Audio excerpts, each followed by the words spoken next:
नमस्कार मित्रों, political science learning with Jitendra YouTube channel पर आपका हार्दिक स्वागत है। मित्रों, यहाँ पर हम सेकंड ग्रेड के फर्स्ट पेपर यानी कि राजस्थान जीके वाला पोर्शन हम यहाँ पर देख रहे थे और इसमें आज हमारा ये दूसरा वीडियो है। इससे पहले मैंने एक वीडियो अपलोड कर दिया है। ये पूरे नोट्स हमारे सेकंड ग्रेड के फर्स्ट पेपर में हमारे काम आने वाले हैं। यहाँ पर जो भी नोट्स मैं आपके लिए अपलोड कर रहा हूँ वो मैंने स्वयं बनाए हैं अपने हाथों से और मुझे पूरा विश्वास है कि ये नोट्स आपकी तैयारी में आपका पूरा सहयोग करेंगे।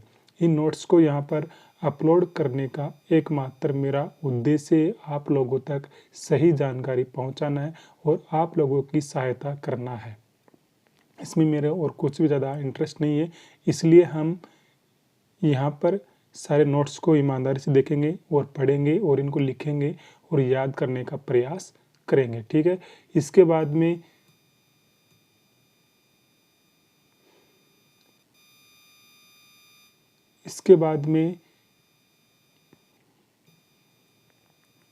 इसके जो भी क्वेश्चन होंगे राजस्थान पोर्शन वाले, कम से कम 100-150 क्वेश्चन जो होंगे वो हम देखेंगे। ठीक है।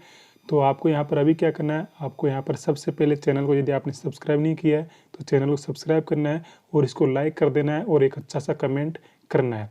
इसके बाद में आपको वीडियो को अपने मित्रों तक शेयर करना है ताकि उनको भी अपनी तैयारी में सहयोग प्राप्त हो सके, हमारा थोड़ा सहयोग हो जाए। ठीक है।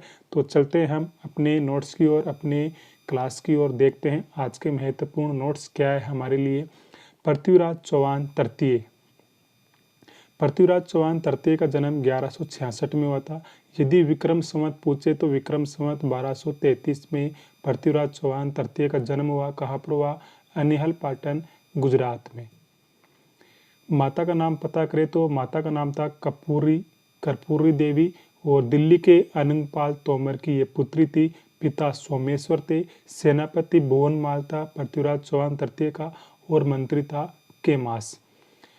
उपनाम या उपाधियों की बात करें तो राय पिथौरा पृथ्वीराज चौहान तृतीय को कहते हैं। दलपुंगल पृथ्वीराज चौहान तृतीय को कहा जाता है। दलपुंगल का अर्थ होता है विश्व विजेता। पृथ्वीराज चौहान तृतीय 11 वर्ष के अल्पायु में शासक बने। इस कारण माता कर्पूरी देवी कुछ समय के लिए इनकी संरक्षिका बनी। मतलब 11 वर्ष का बालक शासन कार्य नहीं चला सकता, इसलिए इनकी मां ने इनके शासन कार्यों में सहयोग किया था। पृथ्वीराज चौहान तृतीय ने अपने मंत्री केमास की सहायता से अपने चचेरे भाई नागार्जुन को 1178 में पराजित किया था। किसकी सहायता से? मंत्री केमास की सहायता से। 1182 में भरतपुर मथुरा के आसपास बंडानको का दमन किया। पृथ्वीराज चौहान तृतीय ने कब किया? 1182 में। इसके बाद में आता है 1182 में तुमुल का युद्ध हुआ था पृथ्वीराज चौहान तृतीय और परमर्दी देव चंदेल के बीच में। इसमें पृथ्वीराज चौहान तृतीय विजय रहते हैं और इस परमर्दी देव चंदेल जो था, इसके दो सेनापति थे। एक का नाम था आला और एक का नाम था उदल। सेनापतियों की बात करें तो यहाँ पर हम देखते हैं मालदेव, मारवाड़ के शासक मालदेव। इनके भी दो सेनापति थे। कौन कौन? जेता और कूपा, जो ग्रीस उमेल के युद्ध में मारे गए थे। इसके बाद में रतन सिंह देखते हैं हम, मेवाड़ वाले रतन सिंह। तो इनके भी दो सेनापति थे। कौन? गोरा और बादल। ये आपको सेनापतियों के नाम याद रखना है। वैसे ही हमीर के हम देखते हैं, रणथंभौर में हमीर था तो उनके भी दो सेनापति थे, रणमल और रतिपाल। इसमें से रणमल ने वहां पर शायद गद्दारी की थी, वो हम वहां देखेंगे आगे। नागौर का युद्ध 1184 में हुआ। चालुक्य शासक भीमदेव द्वितीय के पीएम जगदेव प्रतिहार व पृथ्वीराज तृतीय के बीच हुआ था। इसके बाद दोनों के बीच में संधि हो गई, समझौता हो गया। तराइन का प्रथम युद्ध कब हुआ? तो 1191 में करनाल और थानेसर के बीच में होता, हरियाणा में। ये तराइन का प्रथम युद्ध किस किस के बीच में? पृथ्वीराज चौहान तृतीय और मोहम्मद गोरी के बीच में। इसमें विजेता कौन रहा था? विजेता हम जानते हैं कि तराइन के प्रथम युद्ध में पृथ्वीराज चौहान तृतीय विजयी रहे थे। और इस तराइन के प्रथम युद्ध में पृथ्वीराज चौहान तृतीय का सेनापति कौन था? चामुंड राव। और एक और सहयोगी थे कौन? गोविंद राज। इसके बाद इससे पहले 1175 में मोहम्मद गौरी ने मुल्तान को जीता था। इस तराइन के प्रथम युद्ध में जो ये पृथ्वीराज चौहान तृतीय के सेनापति चामुंडा राव, इसने मोहम्मद गौरी को घायल कर दिया था। और इसके बाद में फिर मोहम्मद गौरी तराइन के मैदान को छोड़कर भाग गया था। तराइन का प्रथम युद्ध होने का तात्कालिक कारण था बठिंडा, तबरहिंद और सरहिंद के अधिकार को लेकर ये युद्ध हुआ था। इसके बाद में हुआ था तराइन का दूसरा युद्ध 1192 में, वही पृथ्वीराज चौहान तृतीय और मोहम्मद गौरी के बीच में। यहाँ पर पृथ्वीराज चौहान तृतीय के सहयोगी है गोविंद राज और बहनोई मेवाड़ के शासक समर सिंह। तराइन का जो दूसरा युद्ध था वो एक निर्णायक युद्ध माना जाता है और इसके बाद में भारत में मुस्लिम साम्राज्य की नींव पड़ गई थी। यहाँ पर तराइन के दूसरे युद्ध में मोहम्मद गौरी विजय रहता है और इसमें पृथ्वीराज चौहान तृतीय के हार के कारण बताए जाते हैं। एक तो इसकी विलासिता, प्रथम युद्ध में हराने के बाद में पृथ्वीराज चौहान तृतीय ने अपनी ओर से कोई तैयारी नहीं की, ये विलासिता में डूब गया। संयोगिता नाम की लड़की से इसने विवाह किया था। इससे विवाह करने के बाद में ये पूरी तरह से यहाँ पर भोग विलास में फंस गया और उधर से मोहम्मद गौरी पूरी तरीके से युद्ध की तैयारी कर रहा था। एक साल बाद में फिर से मोहम्मद गौरी 1192 में उसी तराइन के मैदान में आकर खड़ा हो गया और ललकार दिया किसको? पृथ्वीराज चौहान तृतीय को। अचानक से पृथ्वीराज चौहान तृतीय कुछ नहीं कर पाता है और अंत में युद्ध के मैदान में जाता है और युद्ध के मैदान में हार जाता है। और इसके बाद में ही भारत में मुस्लिम साम्राज्य की नींव पड़ जाती है। पृथ्वीराज चौहान तृतीय के घोड़े का नाम था नाट्य रंभा। ज्यानक, चंद्रप्रदाय, विद्यापति गौड़, विश्वरूप, वागीश्वर, जनार्दन पृथ्वीराज तृतीय के दरबारी विद्वान थे। ज्यानक, चंद्रप्रदाय, विद्यापति गौड़, विश्वरूप, वागीश्वर, जनार्दन पृथ्वीराज चौहान तृतीय के दरबारी विद्वान थे। चंद्रप्रदाय के ग्रंथ पृथ्वीराज रासो को जलहन ने पूरा किया था। हसन निजामी का ग्रंथ ताजुल मासिर और मिनहाज सिराज ने तबकाते नासिरी ग्रंथ लिखा था। तबकाते नासिरी ग्रंथ के लेखक मिनहाज सिराज और ताजुल मासिर ग्रंथ के लेखक है हसन निजामी। पृथ्वीराज रासो के हैं चंद्रप्रदाय। तराइन के दूसरे युद्ध के बाद गौरी ने अजमेर का अधिकार पृथ्वीराज चौहान तृतीय के पुत्र गोविंद राज को सौंप दिया था। इसके बाद में पृथ्वीराज के भाई हरिराज ने इस गोविंद राज को भगा दिया और फिर इस गोविंद राज ने रणथंबोर में चौहान वंश की स्थापना की थी। कब? 1194 में कुतुबुद्दीन ऐबक की मदद से। कुतुबुद्दीन ऐबक कौन था? कुतुबुद्दीन ऐबक मोहम्मद गौरी का गुलाम था। मोहम्मद गौरी ने भारत में जितने भी क्षेत्र जीते थे उन क्षेत्रों को कुतुबुद्दीन ऐबक को ही मोहम्मद गौरी ने सौंपा था, यानी कि उनकी देखभाल करने की जिम्मेदारी कुतुबुद्दीन ऐबक को ही दी थी। ख्वाजा मोइनुद्दीन चिश्ती तराइन के दूसरे युद्ध, विश्व युद्ध नहीं है यहाँ पर, तराइन के दूसरे युद्ध के समय 1192 में पृथ्वीराज चौहान तृतीय के समय भारत आए थे। ठीक है, तो यहाँ पर ये हमारा चौहान वाला हो जाता है। इसके बाद में थोड़ा सा इसमें यहाँ पर आपको दिख नहीं रहा है, तो इसका मैं अलग से देखता हूँ। देखो मित्रों, यहाँ पर ये आपको दिखाई नहीं दे रहा होगा, लेकिन इस पेज में जो भी लिखा हुआ है, इस पेज में जो भी लिखा हुआ है थोड़ा बहुत मैं यहाँ पर आपको पढ़कर सुना रहा हूँ। आप ध्यान से सुनने तो आपको ये सब कुछ आराम से समझ में आ जाएगा। ये यहाँ पर लिखा हुआ है मेवाड़ व सल्तनत काल, यानी कि मेवाड़ के सल्तनत काल दिल्ली से कैसे संबंध थे, क्या संबंध थे, इसके बारे में पढ़ना है। ये हमारे सिलेबस में टॉपिक है, मेवाड़ का सल्तनत काल के साथ में संबंध। तो यहाँ पर लिखा हुआ जयद्रथ सिंह मेवाड़ के शासक और इनका कार्यकाल है 13 से 1253। इसके बाद में यहाँ पर लिखा हुआ है डॉक्टर दशरथ शर्मा ने अपनी पुस्तक राजस्थान थ्रोग द एज में जयत्र सिंह के समय को मध्यकालीन मेवाड़ का स्वर्ण युग कहा है, साथ ही जनशक्ति का संचारक भी कहा है। इसके अलावा यहाँ पर लिखा हुआ है 1242 से 1243। 1242-43 में मेवाड़ शासक जयत्र सिंह का गुजरात शासक तिरुभुवन पाल के साथ में युद्ध हुआ। इस दौरान वीर धवल के मंत्रियों वास्तुपाल व तेजपाल ने जयत्र सिंह को संधि के लिए मनाने का प्रयास किया, लेकिन जयत्र सिंह ने मना कर दिया। इसके बाद में यहाँ पर लिखा हुआ है 1222 से 1229। इसके बीच में एक भूताला का युद्ध होता है, किसके बीच में? जयत्र सिंह और इल्तुतमिश के बीच में। और इस भूताला के युद्ध में विजय रहता है कौन? जयत्र सिंह।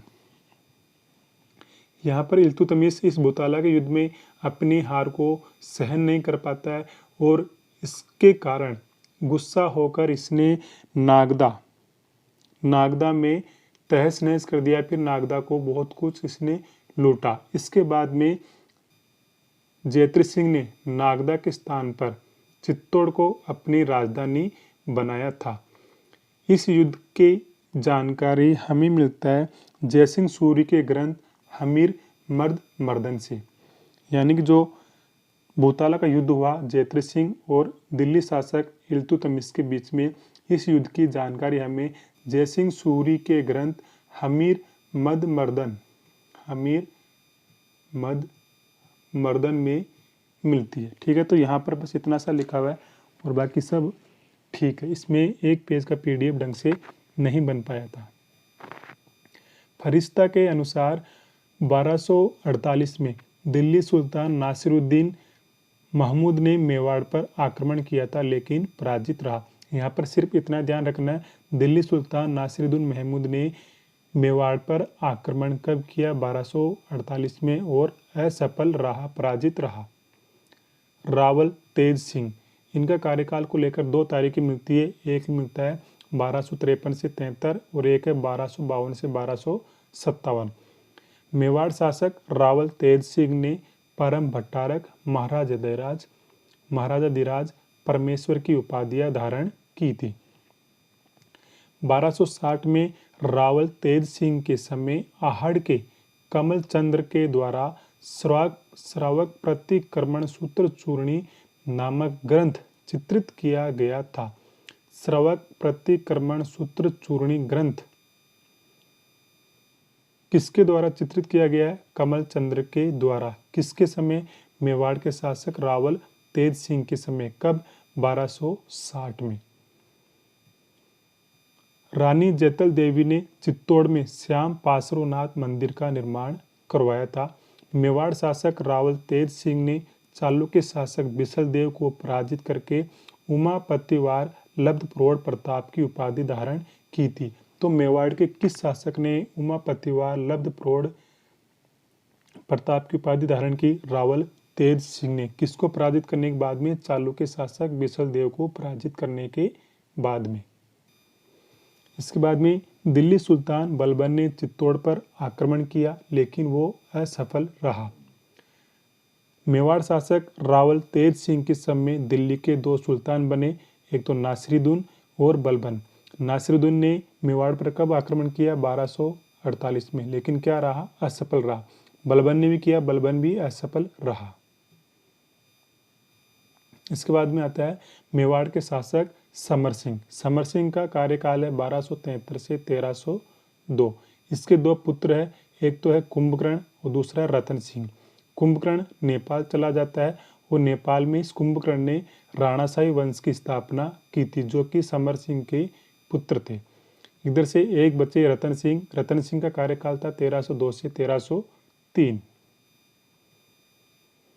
चित्तौड़ शासक समर सिंह के समय रणथंभौर के शासक हमीर ने चित्तौड़ पर आक्रमण करके खिराज वसूल किया था। खिराज का मतलब यहाँ पर टैक्स है, कर।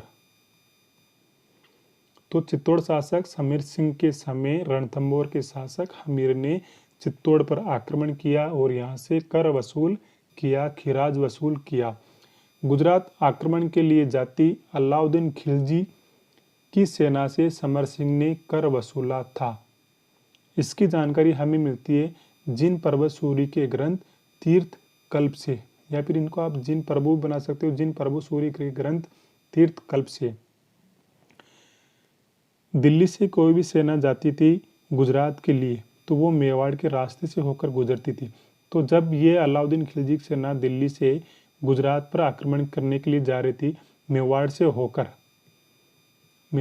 तो मेवाड़ के शासक समर सिंह ने इस अलाउद्दीन खिलजी की सेना से कर वसूल किया था, जिसकी जानकारी हमको मिलती है जिन प्रभु सूरी के ग्रंथ तीर्थ कल्प में।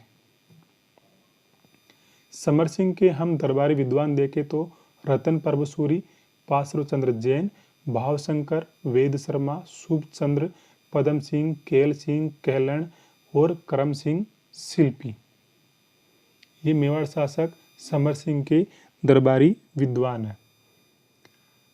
अमित सिंह सूरी से प्रभावित होकर चित्तौड़ शासक समर सिंह ने जीव हत्या पर प्रतिबंध लगाया था। अमित सिंह सूरी से प्रभावित होकर चित्तौड़ शासक मेवाड़ के शासक समर सिंह ने जीव हत्या पर, पशुवध पर प्रतिबंध लगाया था। कुंभलगढ़ प्रशस्ति में समर सिंह को शत्रुओं की शक्ति का अपहर्ता बताया गया है। अपहर्ता मतलब शत्रुओं की शक्ति का अपहरण करने वाला। किसको बताया गया? चित्तौड़ शासक समर सिंह को। कहाँ पर? कुंभलगढ़ प्रशस्ति में। आबू शिलालेख में चित्तौड़ शासक या फिर मेवाड़ के शासक समर सिंह को तुर्कों से गुजरात का उद्धारक बताया गया है। चिरवा अभिलेख में समर सिंह को सिंह के समान वीर बताया गया है। इसके बाद में आता है रावल रतन सिंह।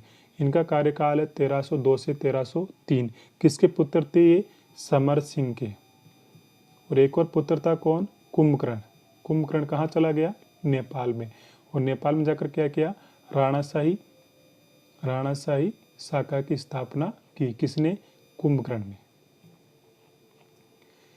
रावल रतन सिंह रावल शाखा के अंतिम शासक माने जाते हैं। प्रमुख घटना इनके समय अलाउद्दीन खिलजी दिल्ली से चित्तौड़ पर आक्रमण करने के लिए रतन सिंह के समय कब रवाना हुए थे? 28 जनवरी 1303 को। और इन्होंने दुर्ग को कब जीत लिया? चित्तौड़गढ़ को 26 अगस्त 1303 को। 28 जनवरी 1303 को रवाना हो गए, चित्तौड़ पहुंच गए, घेरा डाल लिया और अंत में 26 अगस्त 1303 को इन्होंने चित्तौड़ को विजय कर लिया। अलाउद्दीन खिलजी के चित्तौड़ पर आक्रमण के कारण, वैसे यहाँ पर आक्रमण हम देखते हैं पद्मनी वाला मैटर यहाँ पर आता है। तो लेकिन महत्वपूर्ण कारण कौन से माने जाते हैं? तो एक तो चित्तौड़ का सामरिक व भौगोलिक महत्व का होना, दूसरा अलाउद्दीन खिलजी का अत्यधिक महत्वाकांक्षी एवं साम्राज्यवादी होना। साम्राज्यवादी नीति का होना, साम्राज्यवादी उसे कहते हैं जो अपने साम्राज्य का अधिक से अधिक विस्तार करने में, अपने साम्राज्य की सीमाओं का अधिक से अधिक विस्तार करने में विश्वास रखता हो। और तीसरा कारण बताया जाता है रानी पद्मिनी को प्राप्त करने की इच्छा। यहाँ पर आपको बस यही ध्यान में रखना है। और कहानी तो आपको पूरा ध्यान है पद्मिनी का क्या कहानी है।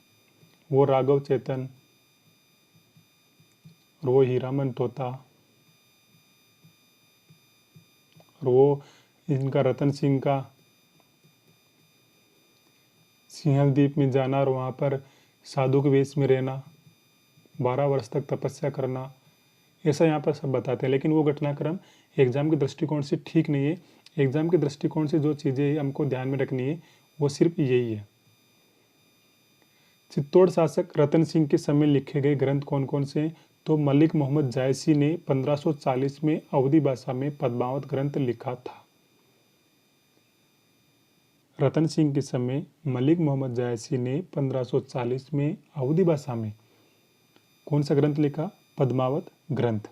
और अमीर खुसरो ने खजाइन उल फुतुवा ग्रंथ लिखा। यानी कि जिसके पास में खजाना है वो क्या बन गया, अमीर हो गया। इस प्रकार से याद रख सकते हैं हम इसको। अमीर खुसरो ने खजान उल फुतुह ग्रंथ लिखा था। चित्तौड़गढ़ का प्रथम शाखा कब हुआ, 1303 को, 26 अगस्त 1303 को। किसके समय, रतन सिंह के समय।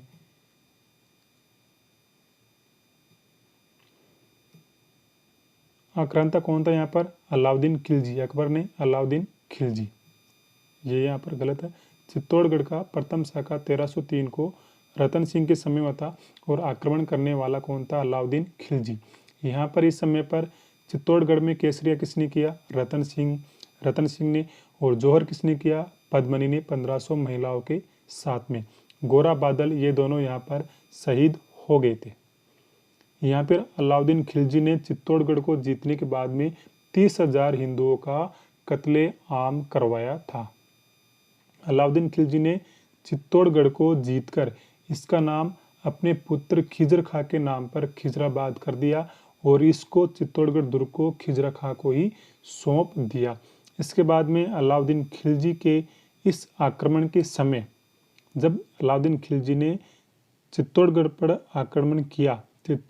आक्रमण किया, उस समय सिसोदा गांव का लक्ष्मण सिंह अपने 7 पुत्रों सहित शहीद हो गए थे। ध्यान में रखना, कहाँ के थे, सिसोदा गांव के लक्ष्मण सिंह शहीद हुए थे अलाउद्दीन खिलजी के चित्तौड़गढ़ के आक्रमण के समय। अलाउद्दीन खिलजी ने 1303 में चित्तौड़ पर आक्रमण करने से पूर्व गंभीरी व बेड़च नदियों के बीच में अपना पड़ाव डाला था, अपनी सेना को यहाँ पर विश्राम करवाया था।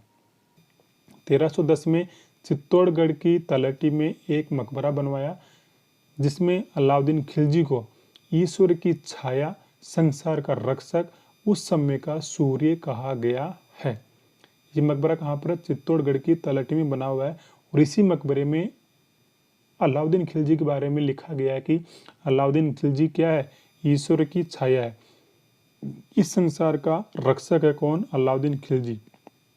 उस समय का सूर्य के समान बताया गया है अलाउद्दीन खिलजी को।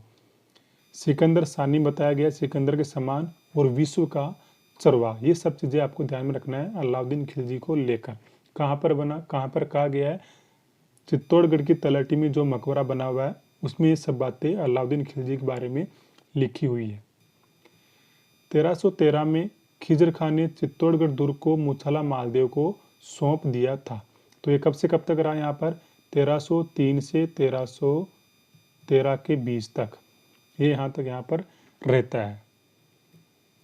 रानी पद्मिनी कौन थी, तो रानी पद्मिनी सिंहल प्रदेश के राजा गंद्रसेन व रानी चंपावती की पुत्री थी। और ये जो गोरा थे, गोरा रानी पद्मिनी के क्या थे, चाचा। ये चारा लिखा हुआ है यहाँ पर, इसको आप ध्यान में देना है, चाचा। तो गोरा का संबंध रानी पद्मिनी से चाचा का है, और बादल रानी पद्मिनी के भाई थे। अब भाई ब से शुरू होता है, तो ब से आप याद रख लेना भाई। बादल भाई, गोरा चाचा, किसके, रानी पद्मिनी के। अलाउद्दीन खिलजी ने चित्तौड़ पर आक्रमण रानी पद्मिनी को प्राप्त करने के लिए किया था। इसका उल्लेख कहाँ मिलता है, नैणसीरी ख्यात में। इसके लेखक कौन है, मुहणोत नैणसी। पद्मावत, इसके लेखक कौन है, मलिक मोहम्मद जयसी। कब लिखा, 1540 में। कौन सी भाषा में, अवधी भाषा में। तारिक ए फरिश्ता, इसके लेखक कौन है, मोहम्मद कासिम फरिश्ता। कब लिखा था, 1610 में। तो अलाउद्दीन खिलजी ने रानी पद्मिनी को प्राप्त करने के लिए चित्तौड़गढ़ पर आक्रमण किया था। इसका उल्लेख हमें 3 ग्रंथों में मिलता है, एक है नैणसीरी ख्यात, एक है पद्मावत और एक है तारिक ए फरिश्ता। अमीर खुसरो के ग्रंथ खजान उल फुतुह में रानी पद्मिनी की तुलना शेख बाकी महारानी से की गई है। खजान उल फुतुह ग्रंथ को तारिक ए अलाइबी कहा जाता है। डॉक्टर दशरथ शर्मा ने रानी पद्मिनी की ऐतिहासिकता को स्वीकार किया है। गोरा बादल री चौपाई के लेखक कौन है, हेमरत्न सूरी। गोरा बादल री चौपाई के लेखक कौन है, हेमरत्न सूरी।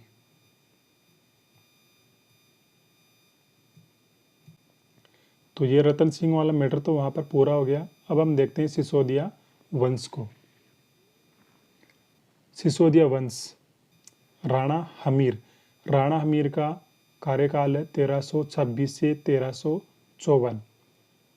मालदेव के उत्तराधिकारी जैसा को पराजित किया था किसने? राणा हमीर ने। राणा हमीर लक्ष्मण सिंह का पोता व हरि सिंह का पुत्र था।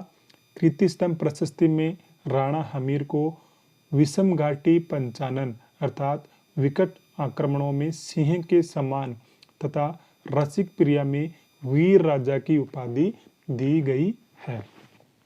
सिंगोली का युद्ध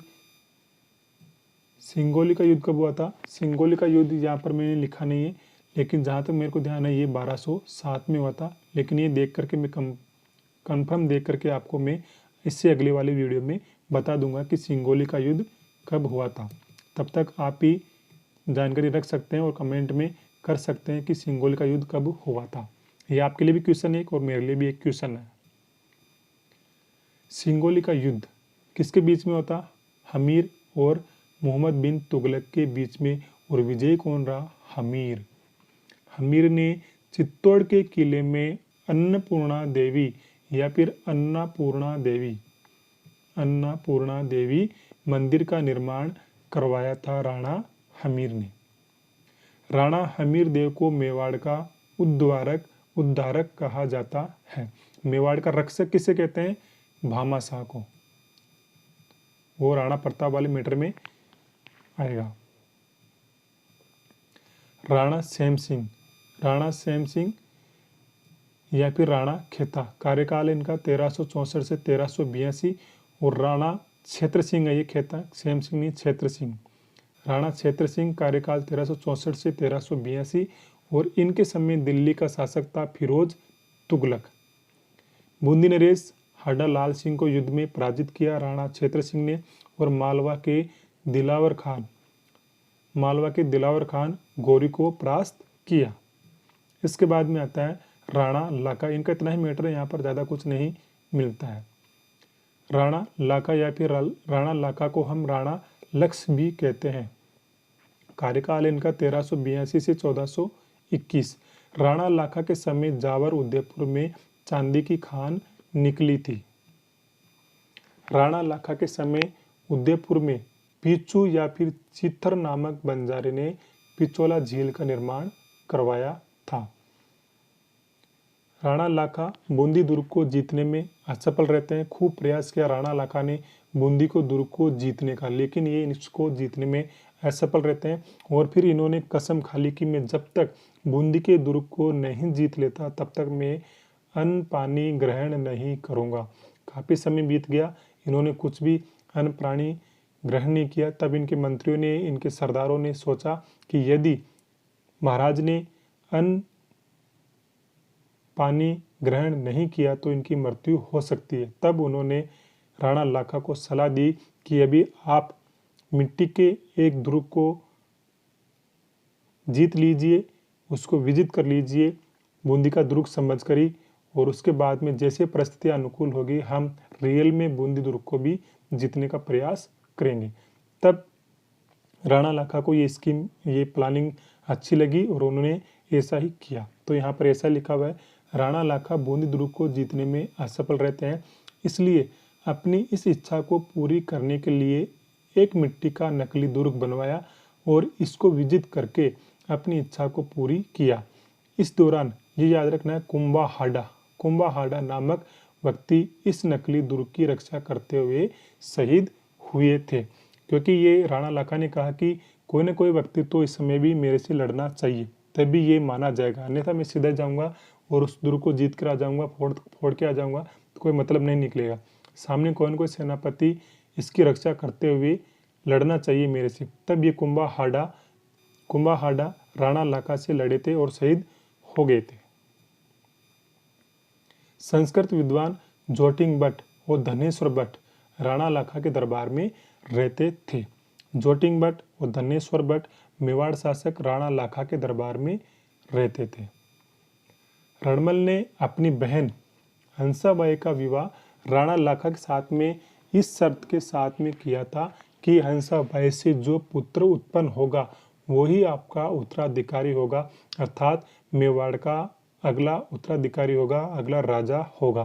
तो इसके बाद में हंसाबाई का विवाह राणा लाखा के साथ इस शर्त के साथ कर दिया गया और इनसे एक पुत्र उत्पन्न हुआ जिसका नाम रखा गया था राणा मोकल।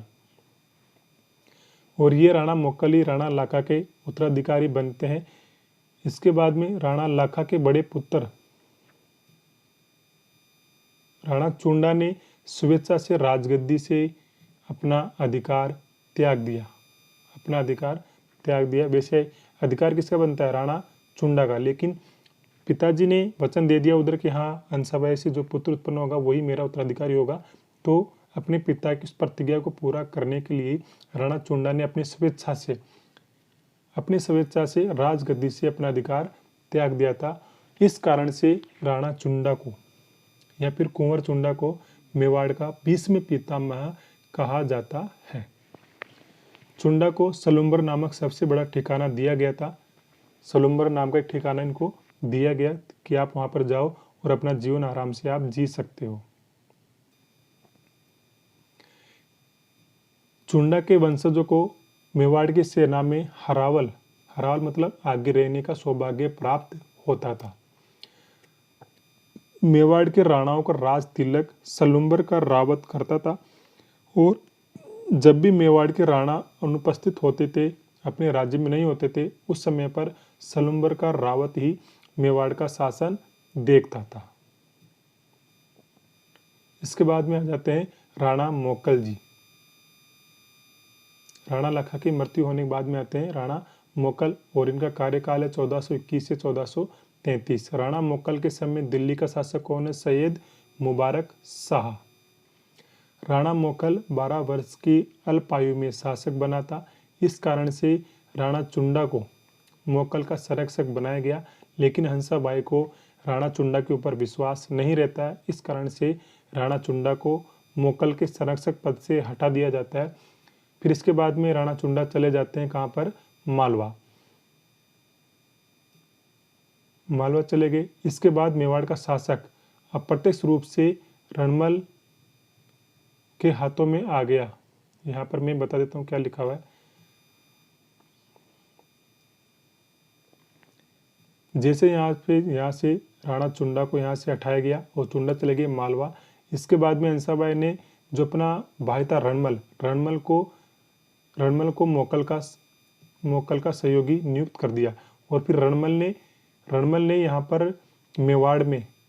मेवाड़ में राठौड़ सरदारों की शक्ति बढ़ाने का प्रयास किया। मतलब यहाँ पर मेवाड़ के सरदारों को हटाकर राठौड़ों की सरदारों के रूप में नियुक्ति करने लगा था। इसके बाद में हुआ क्या? 1428 में रामपुरा के युद्ध में राणा मोकल ने नागौर के युद्ध में फिरोज खान को पराजित किया था। योगेश्वर भट्ट व विष्णु भट्ट नामक विद्वान राणा मोकल के दरबार में रहते थे। वहां पर हम देख के आए राणा लाखा के दरबार विद्वान कौन थे?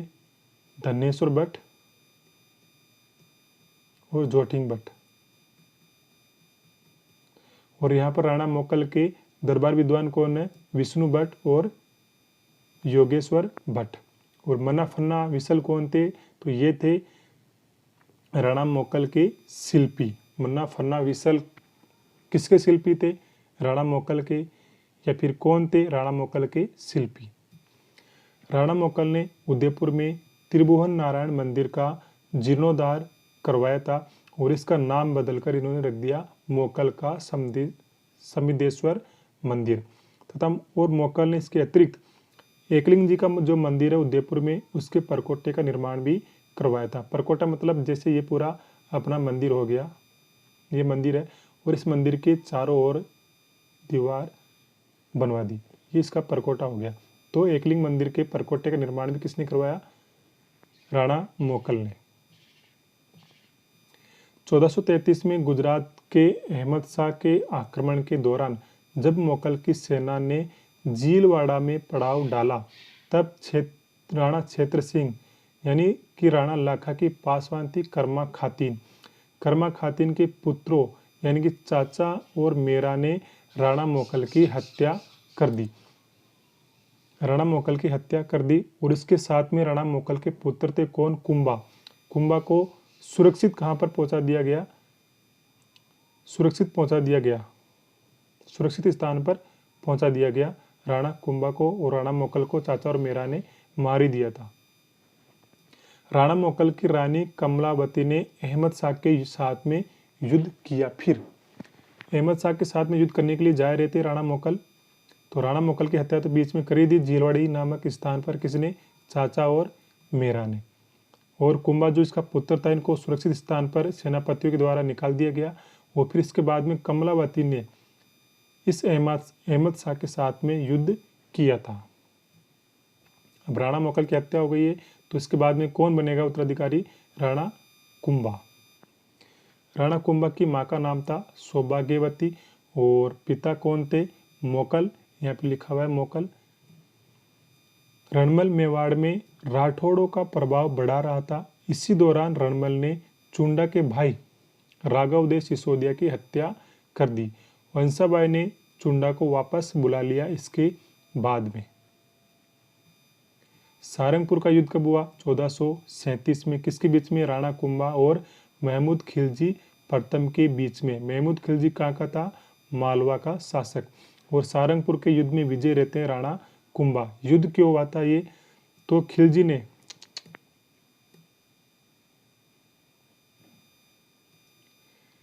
युद्ध क्यों हुआ? खिलजी ने कुंभा के विद्रोही मेहपा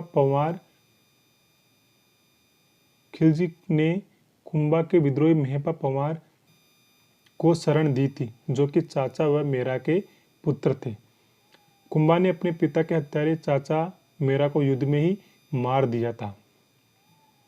वीर विनोद ग्रंथ के अनुसार राणा कुंभा सारंगपुर युद्ध के बाद में महमूद खिलजी को बंदी बनाकर ले आता है। सारंगपुर का युद्ध कब हुआ? 1437 में। राणा कुंभा ने 1438 में रणमल राठौड़ की हत्या किसके द्वारा की? भारमली के सहयोग से जहर देकर। ये भारमली रणमल की क्या थी? प्रेमिका।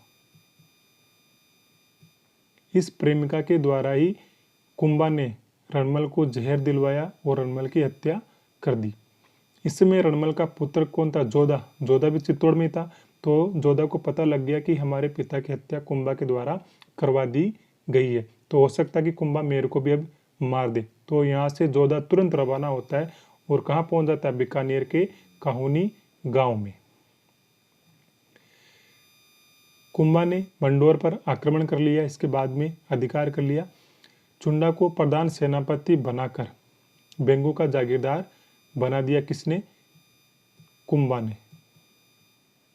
वहां पर तो सलुम्बर की जागीर इनको दी गई थी, सलुम्बर की, जब मोकल राजा बना। लेकिन यहाँ पर कुंभा ने चुंडा को कहाँ की जागीर दी है? कहाँ का जमींदार बनाया जागीरदार? तो बेंगू का।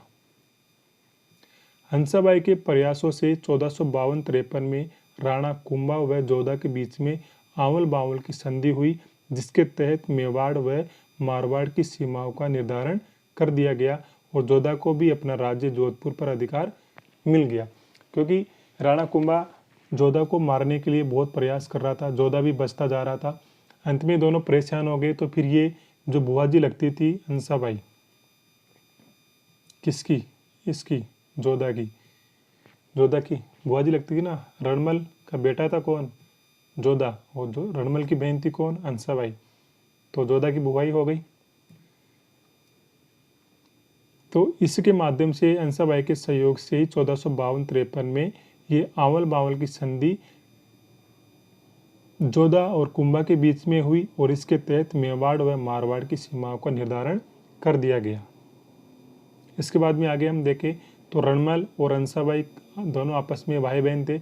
रणमल का पुत्र था जोधा और जोधा की पुत्री थी कौन? श्रृंगार देवी। इधर से हंसाबाई का पुत्र कौन था? मोकल। और मोकल का पुत्र कौन था? कुंभा। और कुंभा का पुत्र हुआ एक रायमल। और इधर से ये जोधा की पुत्री है श्रृंगार देवी, कुंभा का पुत्र रायमल। इन दोनों के बीच में विवाह हो जाता है। श्रृंगार देवी ने चित्तौड़ में गोसुंडी बावड़ी का निर्माण करवाया था? कौन थी ये? जोधा की पुत्री। चंपानेर की संधि 1456 में गुजरात के कुतुबुद्दीन शाह और मालवा शासक महमूद खिलजी प्रथम के बीच में हुई थी। किसके विरुद्ध? राणा कुंभा के विरुद्ध, क्योंकि इन दोनों को राणा कुंभा ने युद्ध में पराजित कर दिया था। तो ये दोनों मिलकर राणा कुंभा को पराजित करना चाहते थे। इसी उद्देश्य से इन दोनों ने आपस में मिलकर के 1456 में चंपानेर की संधि की। इसके बाद में ये दोनों बदनौर भीलवाड़ा में राणा कुंभा के साथ में लड़ाई करते हैं, युद्ध करते हैं। बदनौर भीलवाड़ा का युद्ध कब हुआ? 1457 में।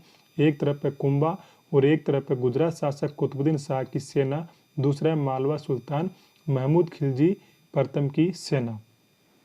इन दोनों की सेनाओं को राणा कुंभा पराजित कर देता है और विजय हो जाता है। कौन? राणा कुंभा।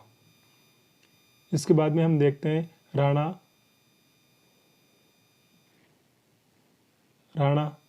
कुंभा का कला व संस्कृति में योगदान। देखो इधर से सारंगपुर युद्ध के बाद में राणा कुंभा ने कीर्ति स्तंभ या फिर विजय स्तंभ का निर्माण करवाया था। ये विजय स्तंभ कितना है?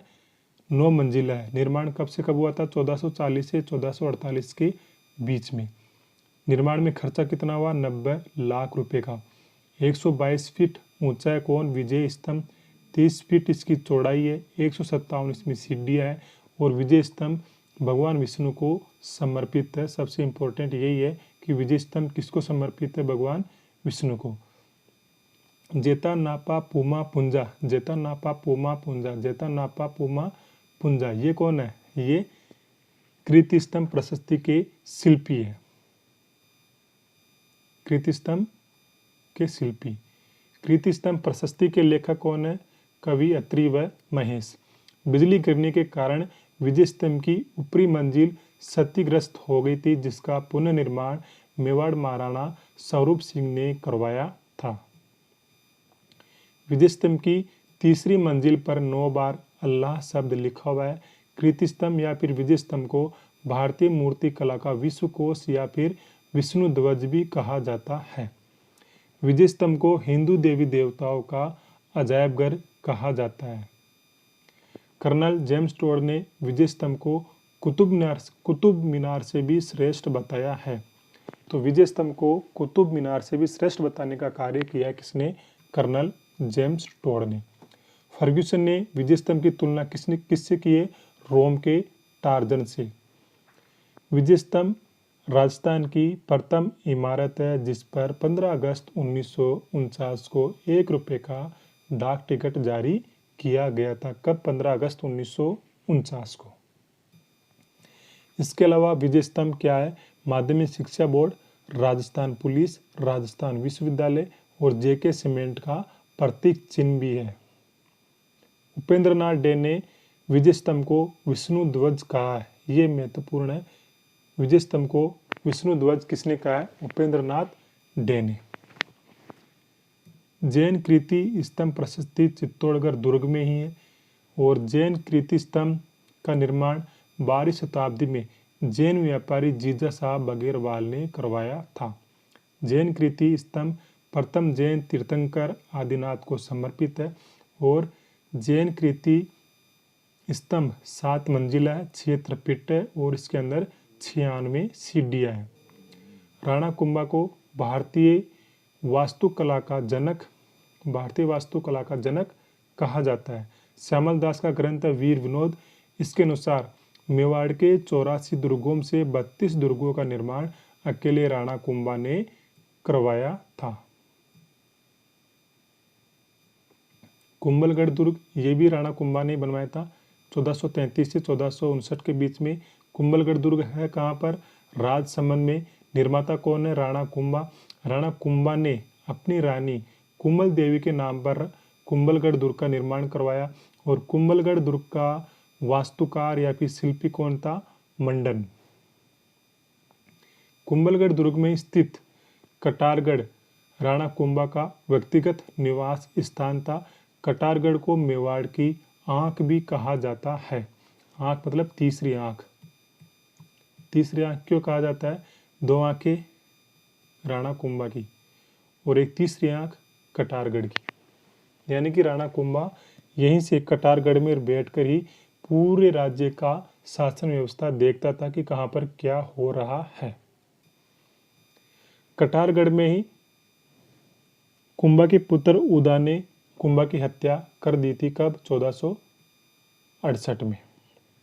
ये उदय जो है, जो उदय है, ये उदय सिंह इसका मूल नाम है। उदय सिंह फर्स्ट या फिर उदयकरण भी कहीं कहीं मिलता है। उदयकरण दोनों ध्यान में रखना, उदय सिंह फर्स्ट या फिर उदयकरण। जो राणा प्रताप के पिताजी है वो उदय सिंह सेकंड है, ध्यान में रखना है। वो उदय सिंह सेकंड है, वो आगे आएगा, हम देख लेंगे। कुंभलगढ़ प्रशस्ति की रचना 1460 में महेश ने की थी, कवि महेश ने। और अचलगढ़ सिरोही का पुनर्निर्माण करवाया था 1453 में राणा कुंभा ने। और बसंती व मचान दुर्गों का निर्माण भी करवाया राणा कुंभा ने। कहाँ पर? सिरोही में।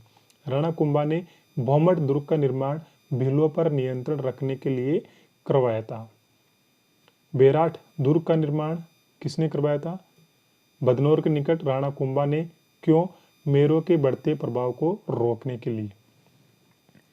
राणा कुंभा ने चित्तौड़गढ़ में कुंभ श्याम मंदिर, कुंभलगढ़ व अचलगढ़ सिरोही में कुंभ स्वामी मंदिर का निर्माण करवाया था। रणकपुर के जैन मंदिरों का निर्माण 1439 में जैन व्यापारी धनक शाह ने करवाया था। इनमें 1444 खंभे हैं।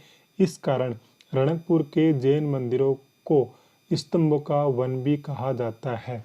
तो स्तंभों का वन किसे कहा जाता है? रणकपुर के जैन मंदिर को। कितने खंभे हैं? कुल 1444। निर्माण कब करवाया गया? 1439 में। किसके द्वारा?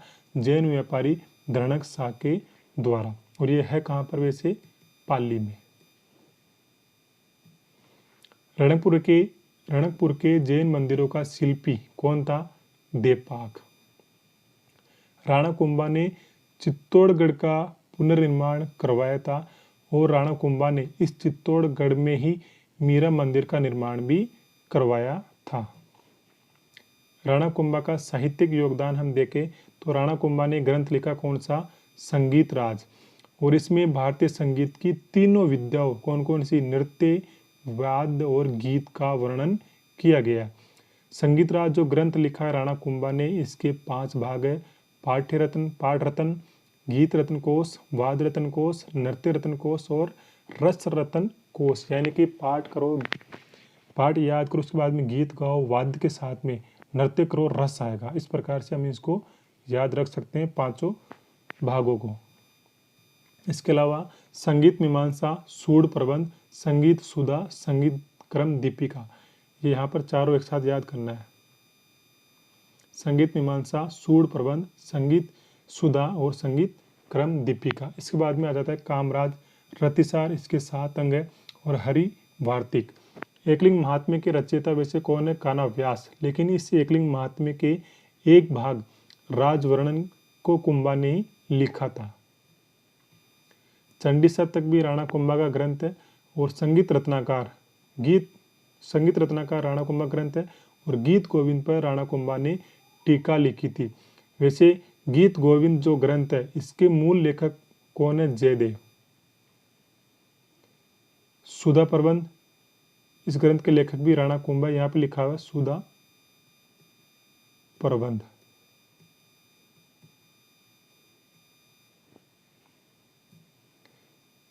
इस सुधा प्रबंध ग्रंथ को रसिक प्रिया का पूरक ग्रंथ माना जाता है।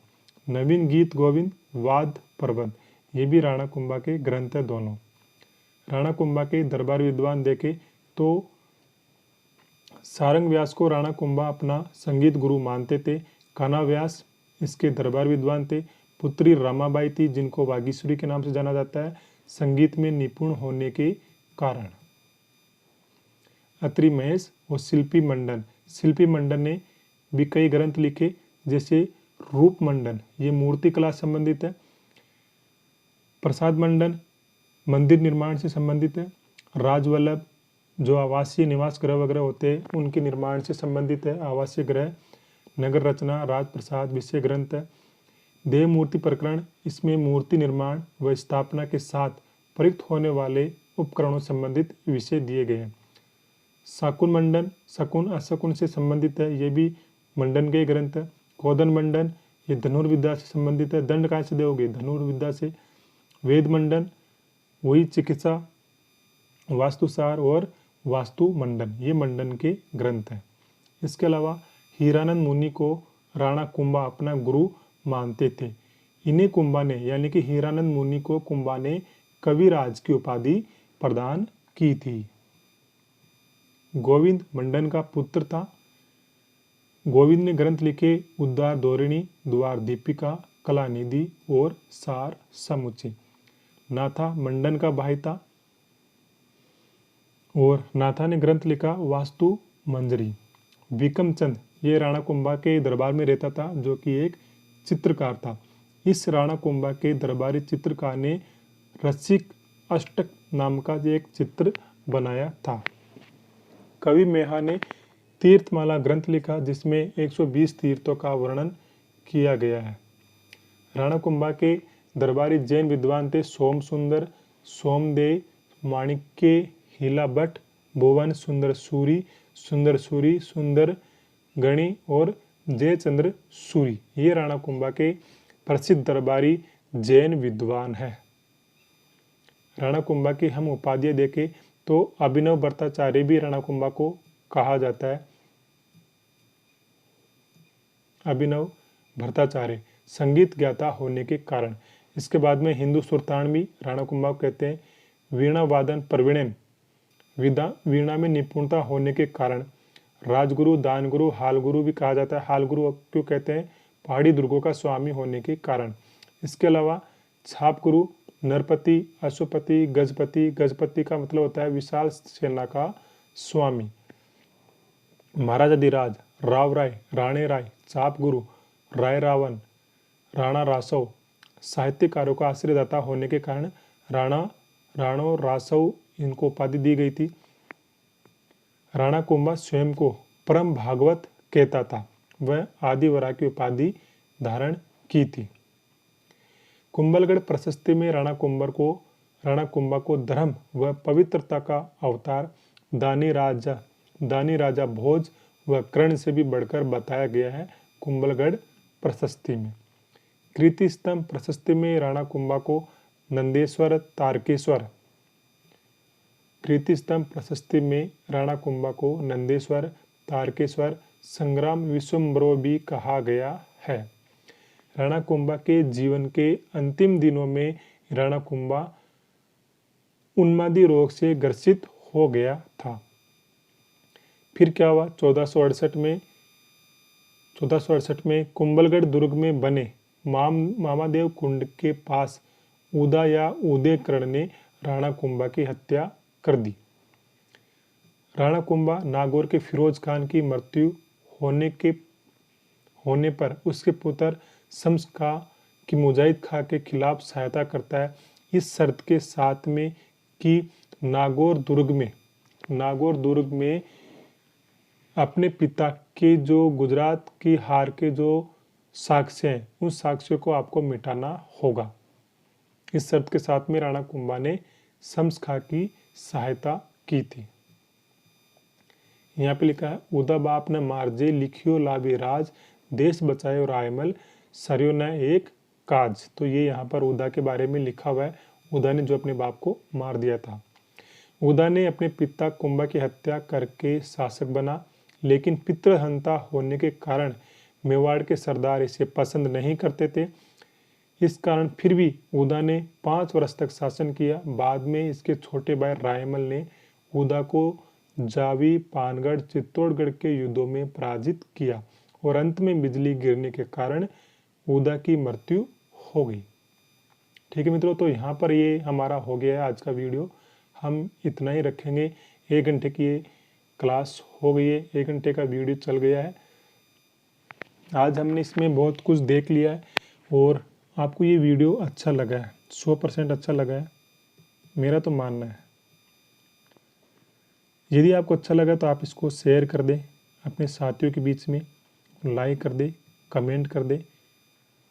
जो कुछ आपको कुछ गड़बड़ लग रहा हो, कुछ समझ में नहीं आ रहा हो, मैंने बोलने में कहीं गलती की है या फिर लिखा हुआ कुछ गलत है, तो उसके बारे में आप कमेंट कर सकते हो, मेरे को बता सकते हो कि यहाँ पर ये चीज़ हमको गलत महसूस हो रही है। तो मैं उससे संबंधित आपको सारी बातें बता दूंगा ढूंढ करके कि यहाँ पर ऐसा लिखा हुआ है और वास्तव में गलत है तो गलत को हम सुधारने का प्रयास करेंगे।